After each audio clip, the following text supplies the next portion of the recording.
नमस्कार कास्तकार बांधवांनो, कृषी मित्र शुभम या आपल्या यूट्यूब चॅनलमध्ये मी आपलं सहर्ष स्वागत करतो। आपण इथे बघू शकता, इथे केळी पीक आहे आणि ही केळी पीक आता फुगायसाठी म्हणजे जे केळांचा आकार आहे तो जाड होण्यासाठी आपल्याला एक मी कॉम्बिनेशन सांगणार आहे। सर्वप्रथम आपल्या केळी पिकाला जे आपलं ड्रिप आहे, ड्रिपमध्ये आपल्याला 2 आळवण्या कराव्या लागतील। 2 आळवण्यामध्ये पहिली आळवणीमध्ये आपल्याला काय करावं लागेल, कोणत्याही चांगल्या ब्रँडेड कंपनीचा आपल्याला पोटॅशियम सिओनाइट आणि त्याच्याबरोबर जे पोटॅशचे बॅक्टेरिया असतात या दोन्हींचा आपल्याला आळवणी किंवा जे आपलं ड्रिप आहे ड्रिपच्या सहाय्याने याला आपल्याला ड्रिचिंग करावी लागेल। तर आपल्याला 1 एकर जी आपली केळी त्याच्यासाठी साधारण 1 लिटरच्या जवळपास आपल्या पोटॅशचे बॅक्टेरिया आणि जे KMS आहे जे म्हणजे आपलं पोटॅशियम सिओनाइट आहे ते प्रति 1 एकरासाठी जवळपास 5 किलो ही झाली पहिली ड्रिंचिंग।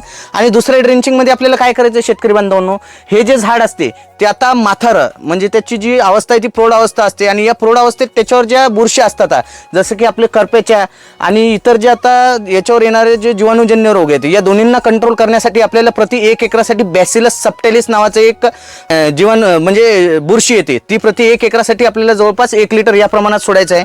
आणि या बॅसिलस सबटिलिस बरोबर आपल्याला पुन्हा एकदा जे आपलं लिक्विड पोटॅश असते जसं की इल्डॉन येते किंवा आपलं जे लिक्विड मधलं कोणते पोटॅश येते ते लिक्विड मधलं पोटॅश जवळपास 1 एकरासाठी 2 लिटर किंवा त्याच्या जागी आपण जे रोडो पोटॅश असते ते प्रति 1 एकरासाठी जवळपास 96 ग्राम याप्रमाणे दुसऱ्या ड्रिचिंग मध्ये आपण घेऊ शकता।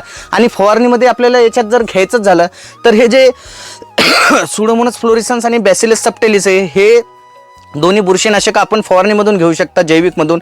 आणि केमिकलमधून जर घ्यायचंच झालं तर कोणतंही आपल्याला जे आंतरप्रवाही बुरशीनाशक आहे जसं की कार्बन डायझिम झालं किंवा आपलं स्टॉबिलन ग्रुपवालं झालं हे आपल्याला फवारणीमधून घ्यायचं आहे। आणि त्याच्या बरोबर सुद्धा आपल्याला जे रोडो पोटॅश आहे ते प्रति 1 एकरासाठी जवळपास 48 ग्राम या प्रमाणात घेऊन आपल्याला फवारणी करून घ्यायची आहे।